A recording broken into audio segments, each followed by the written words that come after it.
su partido se ha comprometido con los principios ideológicos, como la ley de igualdad, muy buena ley, todas las mejoras que se le van a dar, la ley del divorcio, la nueva reforma, es decir, toda una serie de leyes que, la ley de que afecta a los matrimonios sexuales, etc. Magnífico. Entonces, usted habla a continuación en este sentido la reforma del cambio de la ley del 80 a la del 2009. Yo creo que son cosas absolutamente diferentes. Eran leyes que se estaban reclamando, eran unas leyes muy necesarias, pero esta otra ley es una ley que yo al menos me planteo lo siguiente. Hay varios problemas, es decir, la pregunta es, ¿por qué no avanzar en la eliminación, como estamos proclamando y organizándonos y luchando por ello, no solo otros partidos, también desde las organizaciones laicistas, de los acuerdos del 79 con la Santa Sede, que no se avanza para nada, y ese es lo que ha dicho Jesús Pasandín, que es el cuello de botella fundamental del laicismo, no solamente del laicismo, sino también de los fondos públicos y de un dinero que estamos soportando todos los españoles, sin que las personas que les afectan esas religiones aporten nada propio a ella. Eso por un lado. Eso por un lado. Dinero por un lado, y apoyar muchos más dogmas, como ha dicho la compañera de AIP, no solamente desde la religión católica, sino además desde otras religiones, desde todas las demás, que están suponiendo todas las religiones, que va a ser fundamentalmente a todas las del libro, nos va a suponer a las mujeres, que somos el 50% de la población, una vuelta de tuerca más. Ahí están las mujeres musulmanas, más apoyos también para que se las pueda machacar un poquito más desde esas religiones, más de lo que machaca la religión católica a nosotras, y eso que ahora, después de muchas luchas, ya hemos conseguido una liberación fuerte, pero las mujeres que hemos nacido en los años 40, 50, sabemos lo que ha sido eso, sabemos en nuestra propia carne. Bueno, pues con el dinero de todos no se va a eliminar, a intentar caminar, porque yo sé que eso no se puede hacer de un plumazo, caminar en la eliminación de los acuerdos del 79, pero sí vamos a incluir otras organizaciones privadas, porque es lo que son, que vayan, que no solo es a las mujeres, que también es a los LGTBs, todos, no me quiero extender porque hay otras palabras, pero es a muchos colectivos que nos están, desde todas esas religiones, que nos están discriminando y nos están oprimiendo. Por lo tanto, me parece muy serio que no se camine en que se eliminen los privilegios de las católicas y desde luego no se amplía a nadie más. Y eso es lo que estamos sugiriendo las organizaciones laicas y las organizaciones feministas, por otro lado, desde otro punto de vista, ¿no? Y de los LGTBs que están aquí presentes además y que están fallando lo mismo que estos otros colectivos nuestros.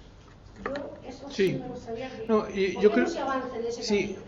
La primera parte que hacía usted en su pregunta, cuando decía que la ley de igualdad, de violencia, de matrimonios, de gays y lesbianas, etcétera, no tiene que ver, la ley de la educación para la ciudad no tiene que ver con lo que estamos viviendo. Incluso usted, si se percata en su exposición, se contradice porque luego incorpora la lucha del feminismo, la lucha por la igualdad y la no discriminación como un elemento que tiene que estar presente también ahí. Es decir, sí que tiene que ver, sí que tiene que ver una cosa con la otra, ¿no? Por ejemplo, Reyes respondía a la pregunta de lo del velo, y cuando respondía a la pregunta de lo del velo, pues decía que ese es un tema dentro de la complejidad que tiene, porque evidentemente ahí hay el derecho a la educación, la no discriminación, la libertad de la persona, la ordenación académica. Hay muchos derechos, muchos elementos que tienen que tener en cuenta a la hora de gestionar ese asunto, ¿no?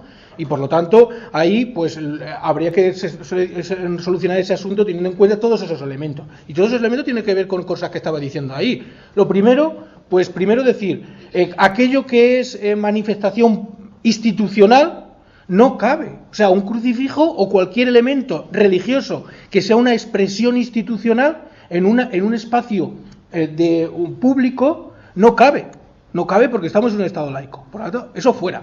Ahora, cuando es el ejercicio, cuando se usa en el ejercicio de la libertad de la persona, pues ahí lo que hay que tener en cuenta es si ese ejercicio lo hace una persona mayor o menor, y en función de si es mayor o menor, tener en cuenta si hay un elemento discriminatorio o no, etcétera, etcétera, ¿no? Para lo del velo, ¿no? Por lo tanto, sí que tiene que ver una cosa con la otra, ¿no?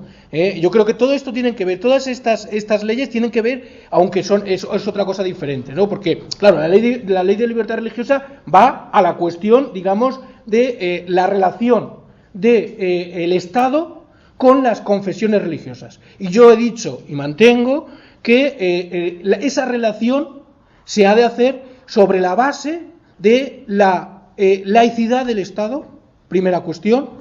Segunda cuestión, sobre la base de que las confesiones religiosas, el hecho religioso es un derecho de la libertad ideológica y de conciencia de la persona, respetable, derecho fundamental, por supuesto, individual, pero que tiene una proyección pública, que es el culto, que es la reunión, y que eso también es un derecho constitucional, y que por lo tanto hay que respetarlo, pero la relación que tiene que hacer el Estado con la manifestación pública del derecho a la libertad religiosa debe ser sobre la base de que eso es una proyección, digamos, privada. Este es un asunto que, por ejemplo, se planteó, yo soy profesor de la Carlos III, ¿no? Se planteó en la Carlos III respecto de las capillas, que aquí se ha dicho, ¿no? Había un grupo que decía que querían que se hiciese una capilla en la universidad, y el rectorado dijo de ninguna manera.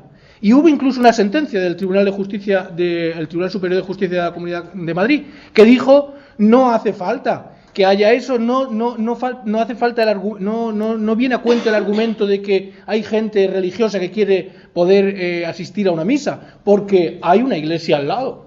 Por lo tanto, que vayan a la iglesia que está al lado y que, por lo tanto, yo creo que eso es lo que se ha de regular, ¿no? Cómo se relaciona, y yo creo que hay que reconducir cómo se relaciona los poderes públicos, y digo los poderes públicos, no solamente el Estado, las comunidades autónomas, municipios, etcétera, etcétera, con la Iglesia Católica, y desde luego el tema de la financiación también me parece una cuestión importante, y desde luego el tema de la educación en valores religiosos también es una cuestión importante que hay que plantear, que hay que plantear, y que ya nos hemos planteado, por cierto, también. También ha habido un cambio en esto. La religión no es una asignatura obligatoria, a mí me parece que, vamos, hasta ahí podíamos llegar, obviamente, pero que, bueno, también ha habido un cambio en este asunto, ¿no? Tiene que ser fuera de la escuela, la religión. Bueno, pues a ver, siguientes preguntas vamos abreviando, ¿vale? Porque supongo que, bueno, ya... Al fondo, Juan, ¿no? Sí, Juan y... No, pero ha dicho que no. ¿Sí o no? Sí, Ah, perdona, Juan. Y luego bueno, Jesús. Y cerramos. A mí siempre me pasa un poco lo mismo, que es siempre que viene algún representante del Partido Socialista,